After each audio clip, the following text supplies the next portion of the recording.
Impossible, the final reckoning review. Tom Cruise delivers, but the convoluted eighth entry takes its sweet time getting there. 2 extended stunt sequences in Mission Impossible, the final reckoning are as bold and original as anything seen in the enduring spy franchise's almost 3-decade history. That includes Tom Cruise as covert CIA division agent Ethan Hunt, riding a motorcycle off a 4,000-foot cliff and base jumping the final 500 feet of a ravine, or the breathless climactic train mayhem in 2023's Dead Reckoning, the opening installment of this two-parter. In the new film, Ethan navigates a sunken Russian submarine, his movement between flooded and unflooded compartments destabilizing the vessel and sending it barreling down a slope into the depths. Later, he chases down a villain by scrambling between 2 vintage biplanes flying at 10,000 feet, frequently dangling from a wing over stunning South African landscapes. Cruise's commitment to performing his own stunts and giving audiences the analog thrill of in-camera daredevilry instead of digital fakery has progressed to ever more astonishing feats over the course of 8 Mission Impossible movies. It's the key reason for this franchise's longevity, along with the self-destructing mission instructions, the identity-switching face masks, the heroic sprints, and the high-speed vehicular chases. The trouble is, aside from a pre-title sequence in which Ethan and Master Thief turned Impossible Mission Force recruit Grace, Haley Atwell, are captured and threatened with torture by slick terrorist Gabriel, Esai Morales, we have to wait out roughly half the almost 3-hour movie for much of the exhilarating action and fabulous locations that are the series' lifeblood. It's a relief when uber-cool assassin Paris, Palm Clementif, now on Ethan's team and eager to ice Gabriel, her former employer, grabs a machine gun and starts mowing down Russians in the Arctic Circle. The script works hard to mythologize Ethan as a tragic hero who can save the world but must go forever unacknowledged, always acting for the greater good, but more than once at the cost of someone he loves. Cruise plays all this with corrosive interiority alongside his characteristic physical stamina. But as compelling as his performance is, the movie feels dour and heavy for long stretches at a time. The tongue-in-cheek wit of the franchise at its best is largely absent. Then there's the unfortunate matter of the entity. Introduced in Dead Reckoning, that sentient AI menace is capable of infiltrating the financial institutions, law enforcement, and nuclear facilities of the world's most powerful nations, unleashing chaos. In the months since Ethan evaded capture in Austria at the end of the last movie, the entity has expanded its power, building a fanatical cult, sparking global violence, and inching toward the annihilation of humankind. The U.S., led by former CIA Deputy Director Erica Sloan, Angela Bassett, welcome back, who's since been elected president, wants to control and weaponize it. Ethan, convinced no one should have their hands on that much power, wants to destroy it. Even more so after he gets a Clockwork Orange type indoctrination from the gizmo itself. It's the entity's future, or no future at all. Gabriel, who failed the entity and is now an outcast, I'm not making this shit up, wants to use it to dominate the world. The entity will answer to me. It's only a matter of time, he declares, tacking on a hint of maniacal BWL laughter. If you play a drinking game pegged to every time someone gravely intones the words, the entity, be warned you'll probably be hammered within the first hour.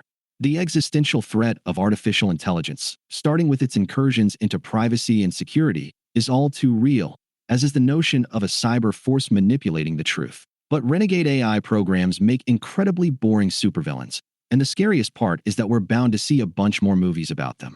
I'll take marauding robots over angry screensavers. Every time someone says something idiotic like, the entity, it wants you to hate me, or, Madam President, we're in the entity's reality now. Final Reckoning lurches further into self-seriousness, which doesn't sit well on a plot as maddeningly convoluted and, well, silly as this one. A lot of risible dialogue doesn't help. Lines like, "You're forgetting the bomb," "the nuclear bomb," delivered during a particularly hairy moment, make you wonder if the writers are winking at us. When Ethan, spoiler alert, saves the day and a high-level doubter in Sloan's administration sighs, he did it. You just know that son of a bitch is coming next. Did McQuarrie and Gendreesen use AI to write this stuff? Gaining control of the entity is a multi-part undertaking, the first step achieved in Dead Reckoning when Ethan took possession of the bejeweled cruciform key. Or was that just a MacGuffin? The crucial next step is retrieving the source codes from a gadget called the Podkova, which was lost when the Sevastopol, a Russian submarine, vanished on its maiden voyage at the start of Dead Reckoning, thanks to some entity treachery. It now sits below the polar ice cap in the Bering Sea. Only Ethan knows how to locate it, which is why Gabriel wants him kept alive and President Sloan puts her faith in him, against the advice of her defense and intelligence chiefs.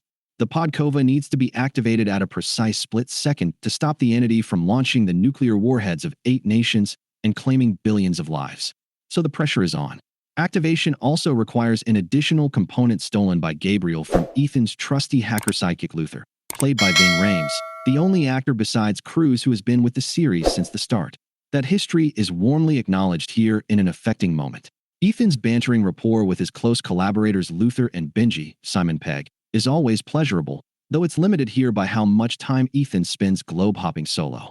Atwell is a welcome presence again, even if her character has lost some of the mischievous charm she had as a thief, becoming more serious and less fun since joining Ethan's IMF crew and having to learn new skills on the job, like defusing bombs.